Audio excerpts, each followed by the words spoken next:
کیسے زندگی، آؤ علماء سے پوچھ لیں، آئے جو مشکل پیش کوئی، آؤ علماء سے پوچھ لیں۔ الحمدللہ رب العالمین والصلاة والسلام علی سید المرسلین، اما بعد فاعوذ باللہ من الشیطان الرجیم، بسم اللہ الرحمن الرحیم۔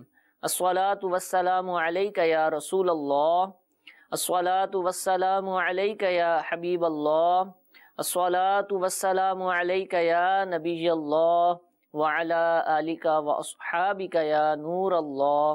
میٹھے میٹھے اسلامی بھائیوں، مدنی چینل کے ناظرین، دارالفتاح اہل سنت سلسلے کے ساتھ حاضر ہیں۔ درود پاک کی فضیلت سنتے ہیں۔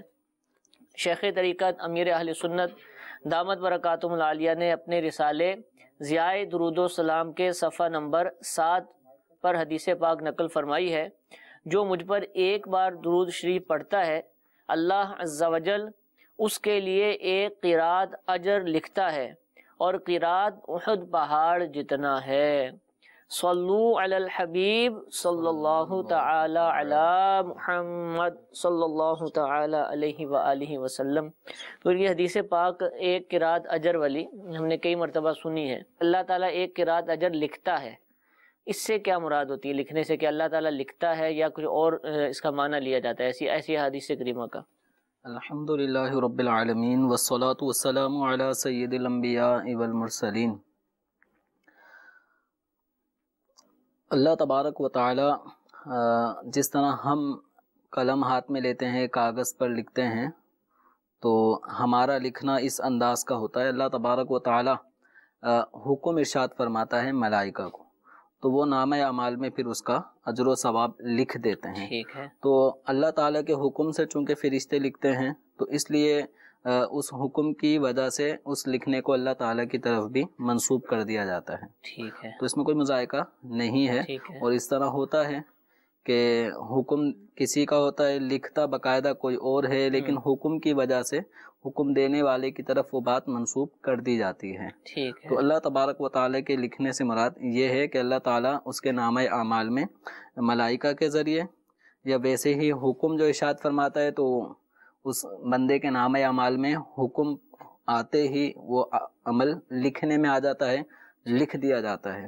تو یہ بھی مراد ہو سکتی ہے۔ ٹھیک۔ مفتی نوید رضا صاحب سے سوال پوچھنا چاہوں گا۔ بعض دفعہ ایسا ہوتا ہے کہ جو وراثت ہے وہ تقسیم ہونے میں تھوڑی دیر ہو جاتی ہے، کسی بھی وجہ سے وہ تقسیم نہیں ہو پاتی، لیکن پراپرٹی ایسی ہوتی ہے کہ جس کا مثال کے طور پر کرایہ وغیرہ بھی آ رہا ہوتا ہے، اب بڑا بھائی اس کی دیکھ بھال کر رہا ہے، تو اس دوران کے جب تک وراثت تقسیم نہیں ہوتی، تو کیا ایسا ہے کہ وہ کرایہ کا حقدار بھائی ہی ہے، یا وہ کرایہ جو وصول ہو رہا ہے وراثت کے مال سے وہ بھی سب بہن بھائیوں میں ہر ماہ تقسیم ہوا کرے گا؟ اس کا شرعی طریقہ کار کیا ہے؟ کرایہ وغیرہ اسی طرح وہ کاروبار وغیرہ کہ جو والد کے زمانے سے چلتا ہوا آ رہا ہے اور یوں ہی چلتا ہوا بیٹوں کے قبضے میں آ گیا ہے، اور ایسے ہی وہ مکانات وغیرہ یا وہ دکانیں وغیرہ کہ جو کرائے پر چل رہی ہیں، تو ان سب چیزوں کے اندر سب ورثاء کا اپنے حصے کی مقدار کے اعتبار سے حق ہوگا۔ تو جس کا جتنا حق ہے اس کو اس کے اعتبار سے اس کا حصہ دیا جائے گا، کرائے میں سے بھی حصہ دیا جائے گا اور کاروبار کی آمدنی میں سے بھی حصہ دیا جائے گا۔ ٹھیک ہے حضور۔ ایک کال بھی حیدرآباد کے لیے چلا دیجیے۔ میرا سنت میں یہ سوال ہے کہ جس بندے کے اوپر قرضہ ہو تو کیا وہ بندہ صدقہ دے سکتا ہے؟ اور ساتھ میں دوسرا سوال ہے کہ مدنی منع چھوٹے ہوتے ہیں، یہ ان کی بھی ابھی نماز فرض نہیں ہے، تو کیا وہ سردی زیادہ ہو تو کیا وہ وضو کی بجائے تیمم کر کے نماز پڑھ سکتے ہیں؟ جی حضور۔ قرضہ ہو صدقہ، اصل یہ ہے کہ وہ صدقہ کرنا منع ہے کہ جو ادائیگی قرض سے مانع ہو، کہ اب ایسی صورت میں وہ قرض کو چھوڑ کر صدقہ کر رہا ہے تو یہ صدقہ مقبول نہیں ہے، اور ایسی صورت میں اگر جان بوجھ کے قرض کی ادائیگی میں وہ تاخیر کرتا ہے تو گناہ گار بھی ہوگا۔ بعض صورتیں ایسی ہوتی ہیں کہ قرض ہوتا ہے بہت بڑا اور جتنا اس نے صدقہ کرنا ہوتا ہے قلیل سا، اتنی رقم نہ تو قرض خانے قبول کرنی ہے نہ ہی لینی ہے، اور اس کے ادا کرنے سے قرض کی ادائیگی میں بھی کوئی فرق نہیں پڑے گا۔ تو ایسی صورت میں اگر یہ صدقہ وغیرہ کرتا ہے تو کوئی حرج نہیں ہے. ٹھیک ہے. 2 سوال تھے. اور دوسرا جو مسئلہ تھا کہ بچہ نابالغ ہے سردی کی وجہ سے تیمم وغیرہ، تو اب یہ کہ بچہ نابالغ ہے تو اس پر نہ تو نماز فرض ہے اور نہ ہی اس پر وضو کرنا فرض ہے، لیکن چونکہ مسلمان کا بچہ ہے تو اس کو نماز پڑھنا سکھائی جائے گی اور اسی طرح نماز کے آداب سکھائے جائیں گے، وضو کرنا سکھایا جائے گا.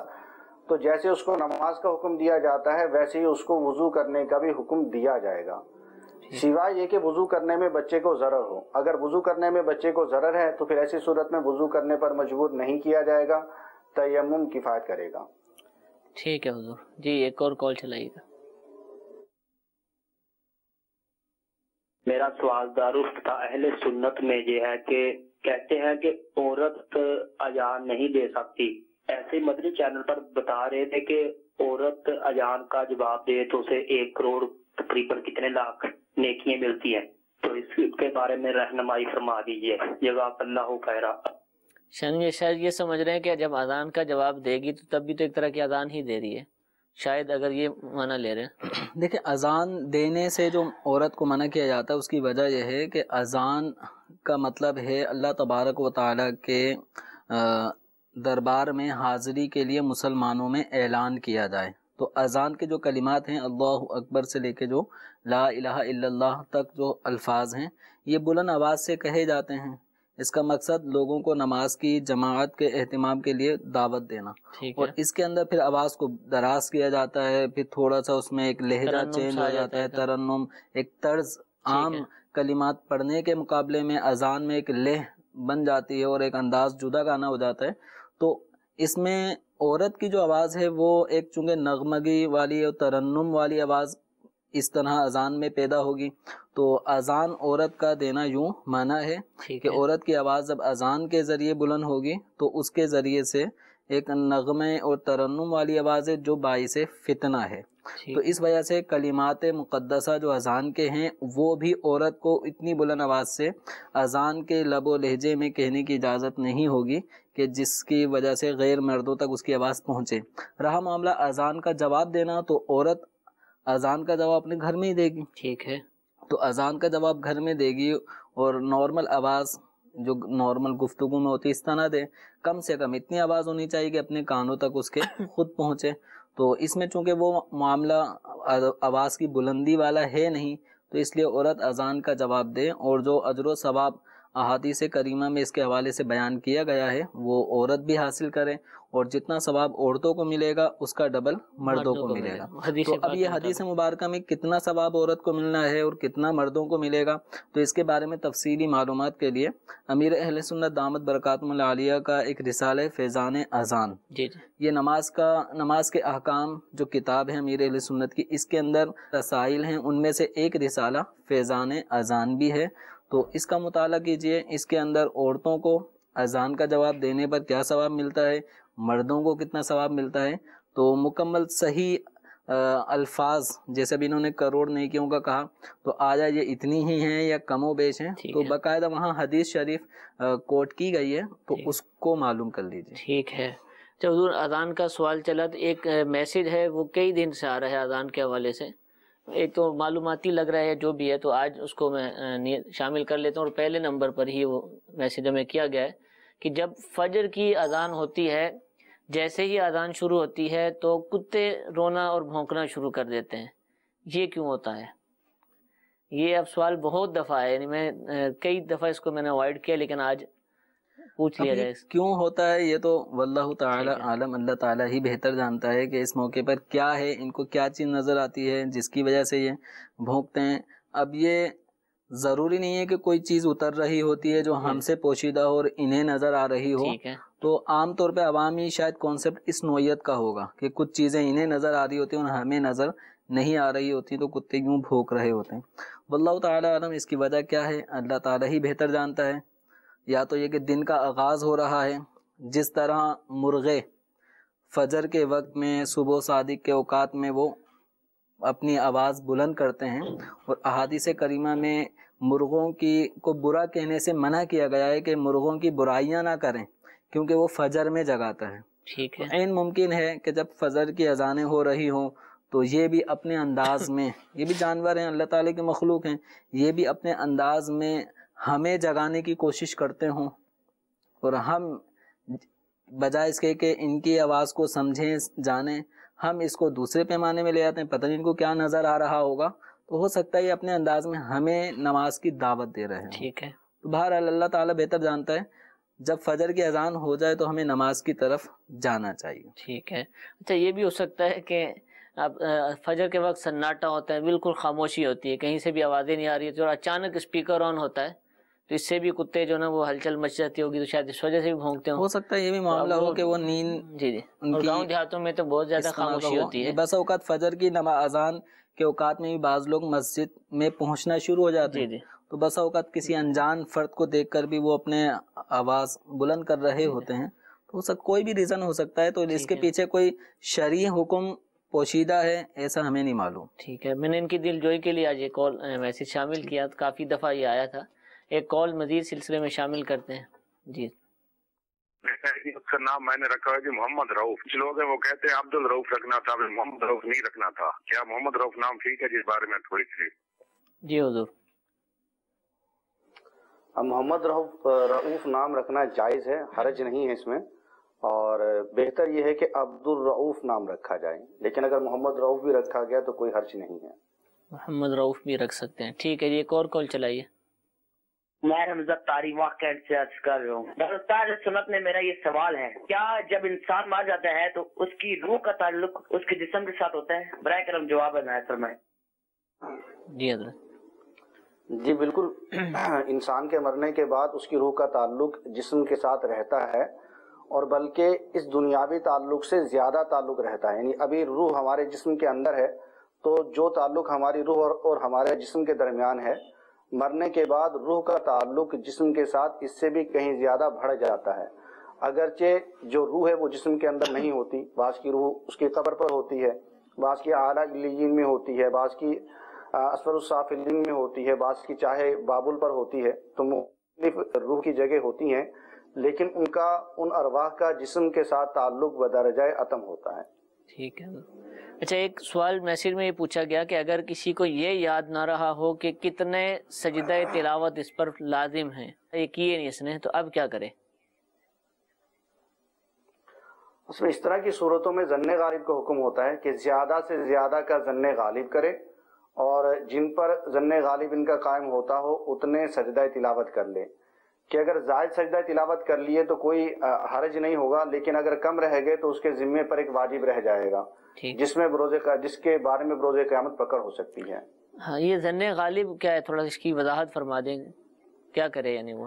ظن غالب سے مراد یہ ہے کہ غالب گمان کے سوچ و بچار کر لیں اچھے طریقے سے، اور جس طرف زیادہ دماغ جائے، کہ مثال کے طور پہ آپ کا یہ گمان اس طرف زیادہ جاتا ہے کہ مجھ پر 1000 سجدہ تلاوت ہوں گے، ٹھیک ہے، اس سے زیادہ ممکن نہیں کہ اس سے زیادہ ہوں، تو یہ 1000 آپ کا ظن غالب ہے، تو 1000 آپ ادا کر لیں. ٹھیک ہے. ٹھیک ہے حضور. جی ایک اور کال چلائیے گا. میں ہینا مدنی منی دور شہر سے بات کر رہی ہوں. کیا صدقہ باکس سے کھلے پیسے لے سکتے ہیں یا نہیں؟ گھروں میں جو گھریلو صدقہ باکس ہے، جیسے والدین اپنے گھروں میں کچھ نہ کچھ وقتاً فوقتاً 10 روپے 5 روپے اس طرح ڈالتے رہتے ہیں، تو یہ سلسلہ جب بہت زیادہ بڑھ جاتا ہے تو پھر اس کے بعد اس کو کیلکولیٹ کر کے جمع کر کے پھر وہ دعوت اسلامی کے مدنی عطیات میں جمع کروا دیا جاتا ہے، یا کوئی بھی نیک کام کے لیے انہیں جمع کرنا ہوتا ہے اس کام میں خرچ کر دیتے ہیں. تو یوں جو کھلے پیسے جمع ہو جاتے ہیں اور باقاعدہ کھلے پیسوں کو کسی کو دینا یہ آزمائش ہو جاتی ہے، تو یوں گھریلو صدقہ باکس میں اگر گھر کے سرپرست جتنے پیسے کھلے ہوئے ہیں ان کے بجائے ایک بندہ نوٹ بن گیا، جیسے 1000 روپے کھلے پیسے، 100 50 5 کے سکے، 1 2 روپے کے سکے، یوں 1000 روپے اگر بن گئے تو وہ رائے خدا میں 1000 کا نوٹ دے دیں. اور یہ جو 1000 روپے کے کھلے ہیں ان کو اپنے بچوں میں یا اپنے گھریلو کام کاج میں استعمال میں لانا چاہتے ہیں، کوئی حرج نہیں ہے. یہ ان کی اپنی ہی رقم تھی، اگر گھر کے سرپرستوں نے یوں ہی جمع کیا ہے تو ان کی اپنی رقم ہے، تو اپنی رقم کو اپنی ہی مرضی سے وہ چاہے کھلے دے دیں چاہے وہ بندہ وہ نوٹ دے دیں، وہ تبدیل کر سکتے ہیں. اچھا یہ گھریلو صدقہ باکس جو کہ مکتبۃ المدینہ سے دستیاب ہوتا ہے اور ترغیب کے لیے کہ گھروں میں رکھا جائے تاکہ صدقہ نکالنا ہو تو اس میں ڈال دیا جائے. اچھا ابھی تو ہم نے یعنی ہم چاہتے ہیں 1 مہینے بعد سارے ایک ساتھ رقم ادا کریں گے, تو جب تک وہ اسی باکس میں ہے, کسی کو ہم نے دیا نہیں ہے, دعوت اسلامی کی مجلس مالیات کو جمع نہیں کروایا, مدنی عطیات میں نہیں دیا, یا کسی فقیر کو نہیں دیا, کیا وہ صدقہ ہو چکا ہے جب ہم نے نکال لیا اپنی جیب سے؟ اپنی جیب سے یوں نکال کے علیحدہ کر لینا, اس سے ابھی صدقے کی ادائیگی نہیں ہوئی. ٹھیک ہے, لیکن ایک صدقے کے پروسیس میں وہ آ چکا ہے ہماری جیب خرچی سے نکل کے. اب ان پیسوں میں ہم نے نیت کر لی ہوتی ہے کہ ہمیں یہ راہ خدا میں دوں گا, تو یہ نیت کے ساتھ ساتھ اس کی جدائیگی بھی کر لی ہے, علیحدگی بھی کر لی ہے, تو یوں ایک صدقے کا جو ثواب تھا اس پروسیس پہ وہ آ چکا ہے, اس پیسے پہ نیت ہو چکی ہے, اور نیت کر لینے سے بھی جو ثواب ہے وہ ملنا شروع ہو جاتا ہے. باقاعدہ پایہ تکمیل تک وہ صدقہ اس وقت پہنچے گا جب یہ رقم کسی بھی نیک کام میں خرچ ہو جائے گی, یا کسی غریب کی مدد میں آ جائے گی, یا کسی بھی راہ خدا کے کسی مصرف میں پیش کر دی جائے گی. ٹھیک ہے, صدقہ بہت بڑا ثواب کا کام ہے, اس کی فضیلت, اس کی برکتیں ایک عام مسلمان بھی جانتے ہی ہوگا.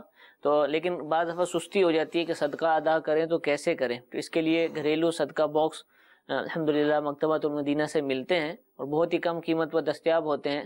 وہ اپنے گھروں میں رکھ لیجئے اور نمایاں جگہ پر ہو, اور جب بھی صدقہ نکالنے کی نیت ہو تو آپ اس میں ڈال دیا کریں, اور تھوڑے تھوڑے دنوں کے بعد جو ہے وہ مدنی عطیات جو بھی جمع کرتے ہیں ان اسلامی بھائیوں کے حوالے کر دیں, تو انشاءاللہ اس سے صدقہ بھی نکلتا رہے گا اور بھی بہت سارے فوائد حاصل ہوں گے. ایک اور کال حیدرآباد کے لیے سلسلے میں شامل کرتے ہیں.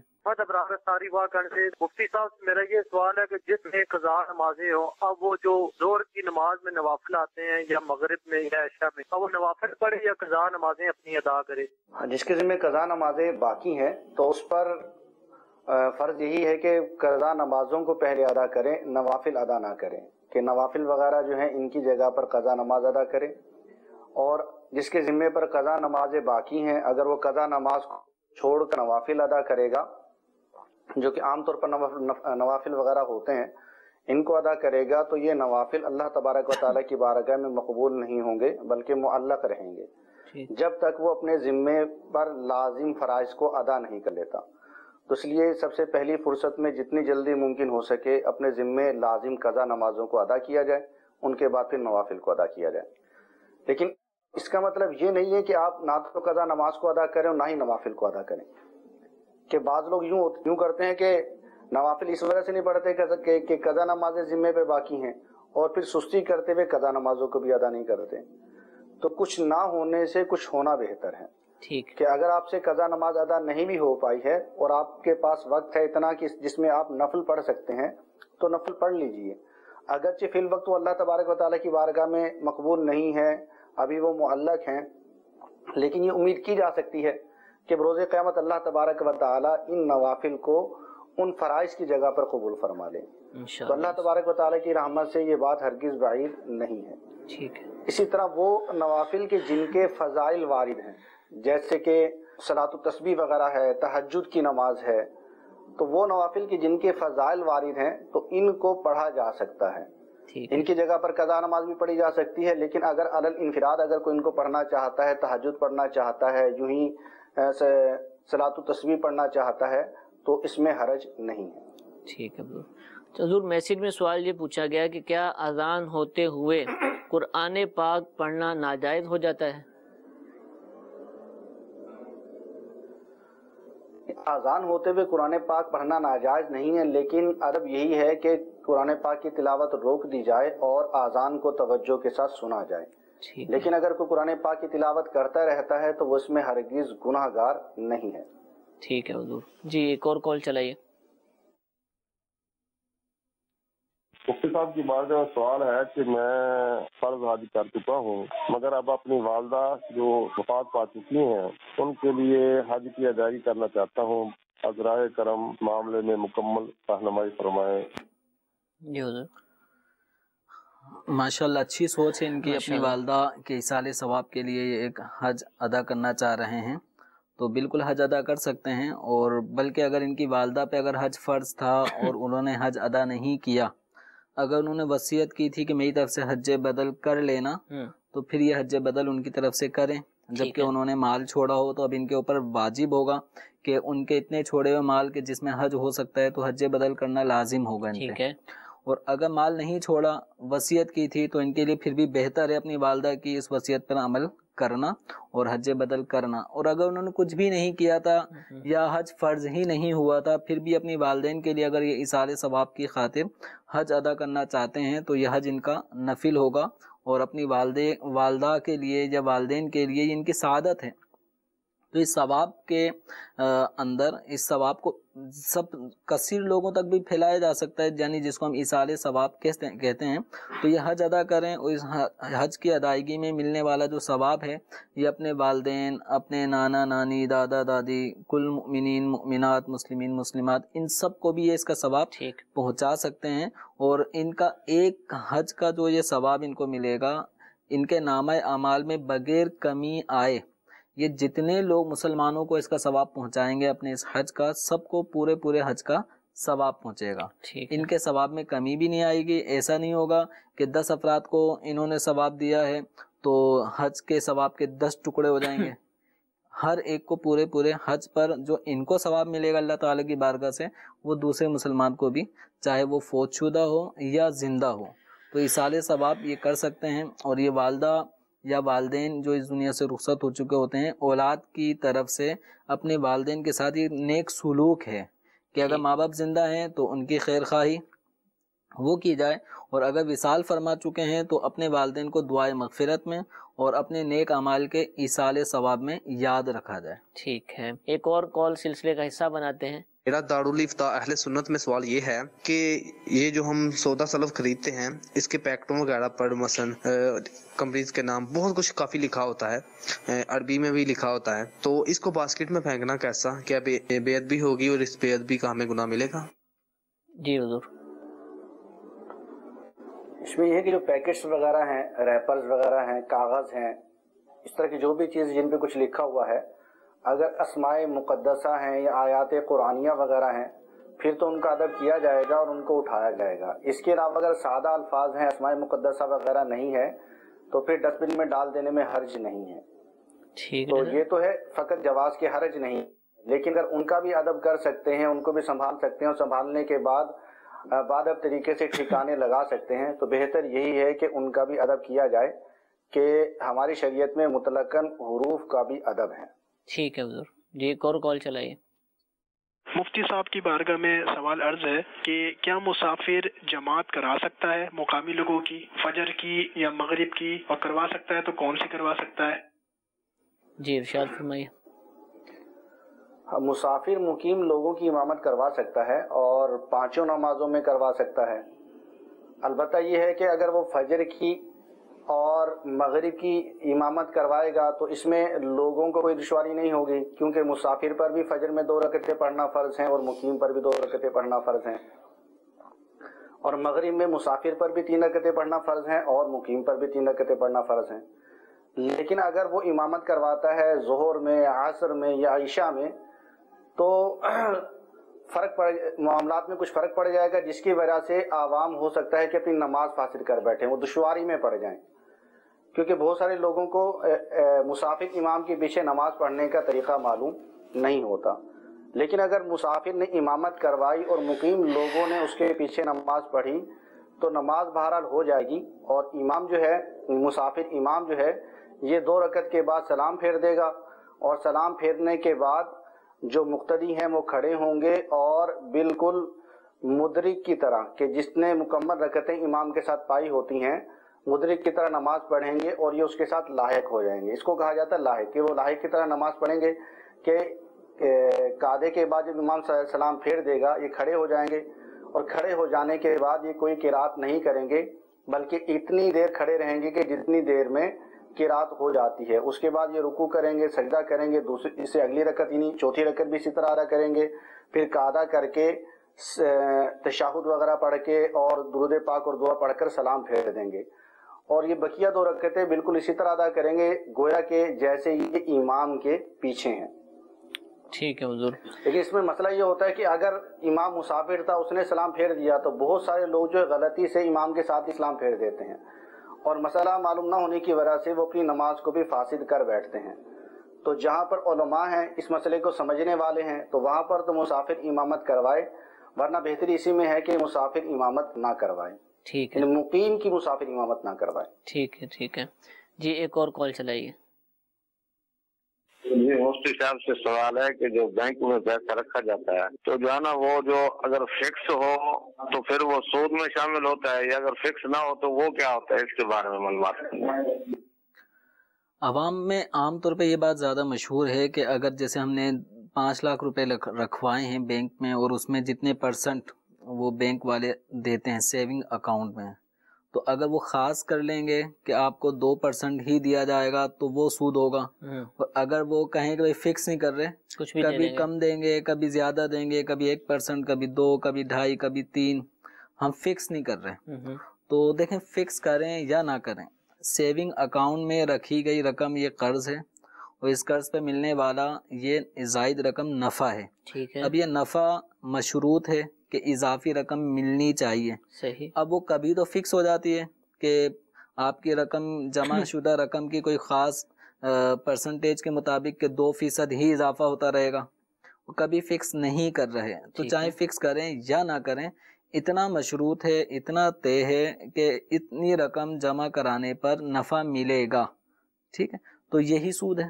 ٹھیک ہے، اب یوں سمجھیں کہ سود فکس کرنے کی صورت میں وہ سود کی رقم فکس ہو گئی، وہ فکس نہ کرنے کی صورت میں وہ جتنی بھی رقم ملے گی وہ بھی سود ہی رہے گی، تو دونوں ہی صورتیں سود میں شامل ہیں۔ تو اس لیے سیونگ اکاؤنٹ سے بچیے، اور اگر رکھنی ہی ہو رقم تو کرنٹ اکاؤنٹ میں جس کے اندر سود نہیں لگتا، ٹھیک ہے، تو اس میں اپنی رقم کو جمع کرائیں۔ ٹھیک ہے۔ سوال یہ ہے کہ سنت میں تحیت الوضو کی نیت کر سکتے ہیں؟ سنتیں پڑھنی ہے اور اس میں ہی تحیت الوضو کی نیت کر لیں، پہلے تو یہ ارشاد فرمائیں یہ ہوتا کیا ہے، سب کو پتہ بھی چل جائے۔ تحیت الوضو اس کا مطلب یہ ہے کہ کوئی شخص وضو کر کے جیسے آیا ہے، چاہے وہ مسجد ہو یا گھر ہو، تو اگر وہ وضو کر لے اور اعضائے وضو ابھی گیلے ہیں، یعنی بالکل خشک نہیں ہوئے، تو اس دوران 2 رکعت نماز پڑھنا یہ تحیت الوضو ہے، اور نبی کریم صلی اللہ تعالی علیہ وسلم سے ثابت ہے۔ ٹھیک ہے، تو اگر کوئی وضو کر کے سنت پڑھ رہا ہے اور اسی میں وہ تحیت الوضو کی نیت کر لیتا ہے، تو یوں سمجھے اس کو 2 رکعت نفل جو سنت پڑھ رہا تھا یا نفل پڑھ رہا تھا، اسی میں 2 رکعت کی تحیت الوضو کی نیت کر لیتا ہے تو اس کا بھی ثواب ملے گا۔ تو بظاہر یوں سمجھے عمل ایک ہوا، نیتیں متعدد ہونے کی وجہ سے ثواب میں بھی اضافہ ہو جاتا ہے۔ یہ جتنے بھی نمازوں کا تذکرہ ہوا الحمدللہ، امیر اہل سنت دامت برکاتہم العالیہ کے جو مرتب شدہ مدنی انعامات ہیں، جن میں سوالن جواباً جو ہے نیک اعمال کی ترغیب دلائی گئی ہے، الحمدللہ اس میں بھی ان کا سوال موجود ہے۔ اگر اس انداز سے بھی اگر ہم یہ نیتیں کر لیں گے تو انشاءاللہ ان مدنی انعامات پر بھی عمل ہو جائے گا۔ اللہ تعالیٰ ہم سب کو مدنی انعامات کا عامل بنائے۔ سلسلہ آپ نے ملاحظہ فرمایا، اللہ تعالیٰ ہم سب کو نیک اعمال کرنے، دوسروں تک پہنچانے کی توفیق عطا فرمائے، آمین بجاہ النبی الامین۔ صلو علی الحبیب صلی اللہ تعالی علی محمد صلی اللہ علیہ وسلم۔ گزارے کیسے زندگی، آؤ علماء سے پوچھ لیں، آئے جو مشکل پیش کوئی، آؤ علماء سے پوچھ لیں۔